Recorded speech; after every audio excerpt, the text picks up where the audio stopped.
Good morning, my students. How is your lockdown holiday?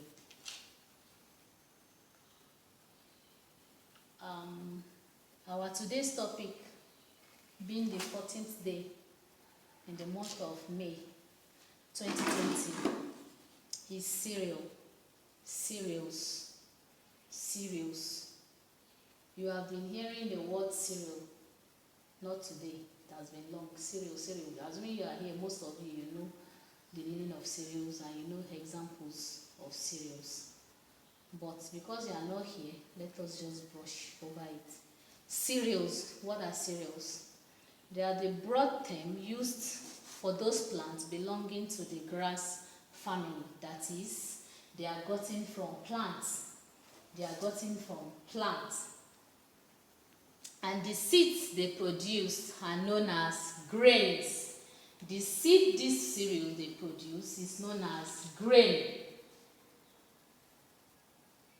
An example of these cereals are what? Your rice, the rice we eat every day. Your maize, you know maize. We have different types of maize, yellow maize, white maize, all your maize. Your guinea corn, you are all familiar with guinea corn. You use it in making pap. Your millet, we also use it in making pap. Your wheat, your oats. Oats is not majorly found in Nigeria. It can be grown in Nigeria, but all others, they are grown in Nigeria. Your rice, your maize, your guinea corn, millet, and wheat, they are grown in Nigeria. But your oats cannot be grown in Nigeria. They import it.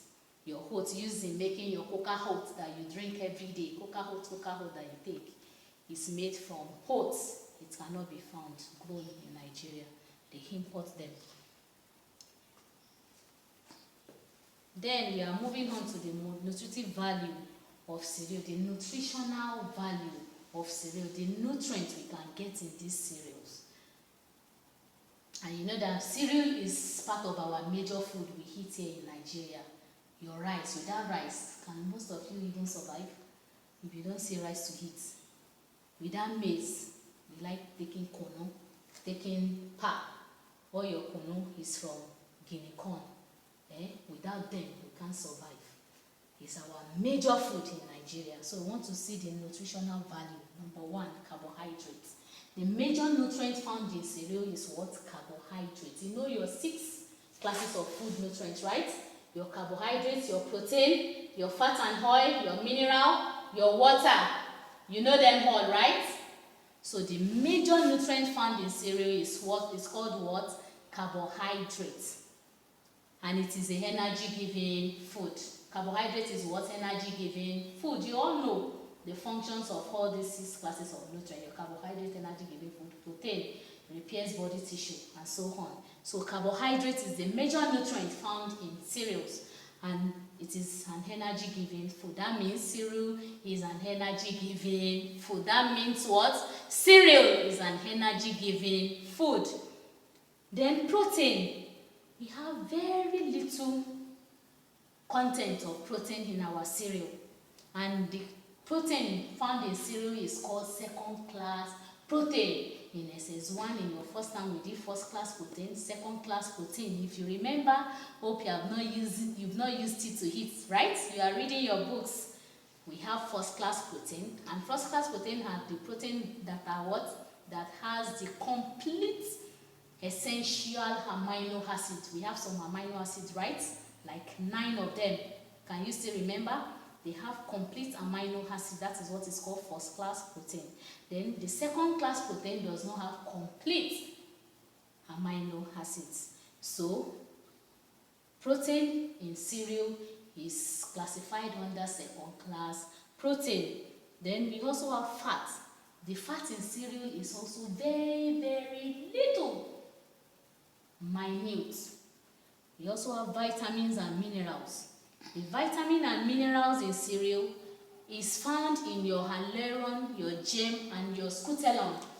We have structure of our cereal. This is a typical structure of cereal.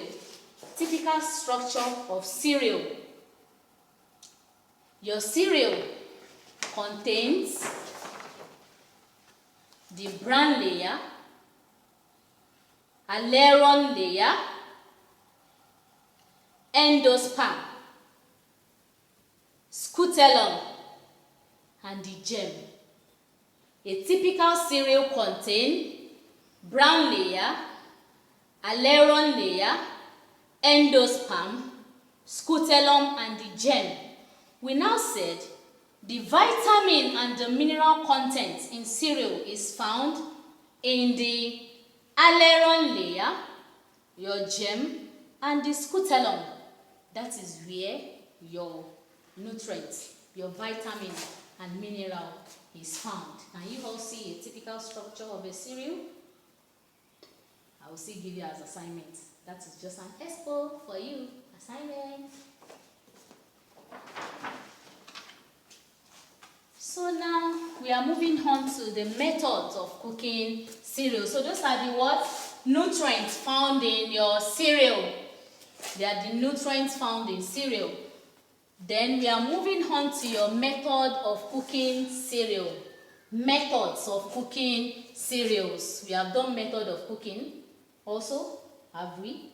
If we have not done it, we will still do it. We have different methods of cooking. Your boiling method, frying method, baking method, steaming method, and so on. Plenty methods of cooking food. But now we want to see the major method for cooking cereal. Example of your cereal, if you still remember your rice, your maize, your guinea corn, and so on. So we want to see the method of cooking them. Number one, boiling.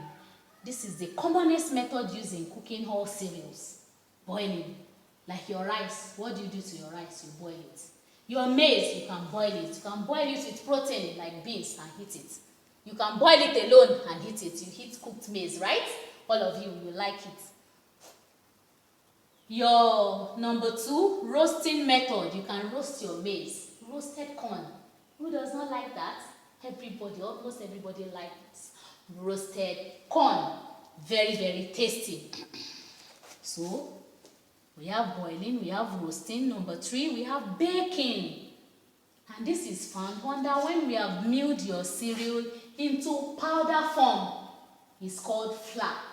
When you've milled your cereal into powder form, which is called flour, you have flour, which we use in baking. They have been milled. It's our cereal that is being milled to this flour form. Your rice being milled to flour form to make your masa. Your maize being milled to flour form to make all these our baked products, puff puff and so on. So when it is being milled to flour form, we can use this baking method. I mentioned the example just now. Your maize milled into flour to do what? Your bread, your biscuit, your cake. You mix it with other ingredients. In this method, we mix it with other ingredients. When you want to make cake, is it only flour you use? You use your butter, you use your egg, and so many ingredients. So you mix it with so many ingredients to bake. So in this baking method, so we can also say baking method can be used in cooking cereal when it has been milled. When it has been milled, take note of that. So that is all about our cereal for now. I will give you assignments. And as I've told you, I showed you my instructional material just now, a typical structure of a cereal. So I want you to draw that for me this holiday in your notebook. I will see it when we resume. A typical structure and label it very, very well. Don't draw jaga jaga for me. Let it be very neat and labeled. Typical structure of a cereal. Thank you and enjoy your holiday. Make sure you do your assignments, please. Thank you.